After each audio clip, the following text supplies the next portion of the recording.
على رسوله الكريم أما بعد فأعوذ بالله من الشيطان الرجيم بسم الله الرحمن الرحيم لا أقسم بهذا البلد وأنت حل بهذا البلد صدق الله العظيم وصدق الرسول الكريم الصلاة والسلام عليك يا سيدي يا رسول الله وعلى آلك وأصحابك يا سيدي يا حبيب الله الصلاة والسلام عليك يا سيدي يا رسول الله وعلى آلك وأصحابك يا سيدي يا حبيب الله.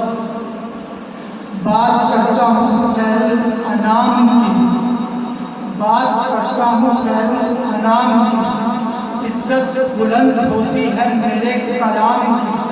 سنا ہے قبر میں تشریف لائیں گے حضور، تو عادت بنا رہا ہوں درود و سلام کی. مل کر پڑھی السلام علیکم سیدی یا رسول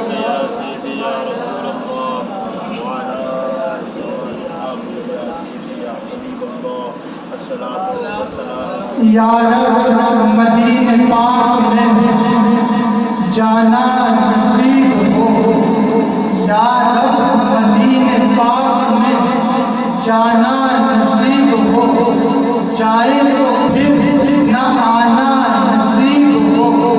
اور جب موت آئے تو گنبد خضرا ہو سامنے، جب موت آئے تو گنبد خضرا ہو سامنے، بارے الہ کو وقت سہانا نصیب ہو. یا رب مدینہ پاک میں جانا نصیب ہو. صلاۃ و سلام علیک یا رسول اللہ وعلی آلک واصحابک یا سیدی یا حبیب اللہ. معزز و محترم حاضرین و ناظرین اور سامعین کرام، آج میں نے دو شہروں کا ذکر کرنا ہے. ایک شہر کا تعلق جناب ابراہیم علیہ السلام کے ساتھ ہے، ایک شہر کا تعلق میرے مصطفیٰ کریم کے ساتھ ہے، ایک شہر کا تعلق دعائے خلیل کے ساتھ ہے، ایک شہر کا تعلق دعائے حبیب کے ساتھ ہے.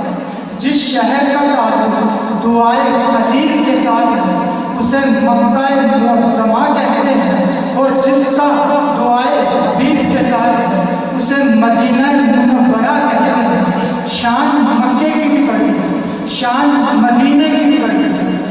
مکے میں جلال کبریا ہے، مدینے میں جمال مصطفیٰ ہے. مکے میں مرکز دعا ہے، مدینے میں مرکز عطا ہے. مکے میں مرکز مناجات ہے، مدینے میں مرکز عنایات ہے. مکے میں میزاب رحمت ہے، مدینے میں جان رحمت ہے. مکے میں مقام ابراہیم ہے، مدینے میں امام ابراہیم ہے. مکے میں آب زمزم ہے، مدینے میں آب کوثر ہے. مکے میں صفا و مروہ ہے، مدینے میں محبوب کا جلوہ ہے. مکے میں میدان عرفات ہے، مدینے میں رحمت کی برسات ہے. مکے میں جسموں کا قبلہ ہے، مدینے میں جانوں کا قبلہ ہے. مکے میں فرشوں کا حج ہوتا ہے، مدینے میں عرشوں کا حج ہوتا ہے. نعرہ تکبیر، نعرہ رسالت، نعرہ حیدری، نعرہ غوثیہ. مکے میں فرشیوں کا حج ہوتا ہے، مدینے میں عرشیوں کا حج ہوتا ہے. کیونکہ مکہ پاک میں حاجی جاتے ہیں طواف کے لیے، لیکن مدینہ پاک میں عرش سے فرشتے اترتے ہیں. میرے نبی نے فرمایا 70,000 فرشتے صبح اترتے ہیں، 70,000 فرشتے شام کو اترتے ہیں. اور جو فرشتہ ایک بار مدینے میں آ جائے دوبارہ اسے مدینے کی حاضری نصیب نہیں ہوتی. لوگ پوچھتے ہیں کہ سنی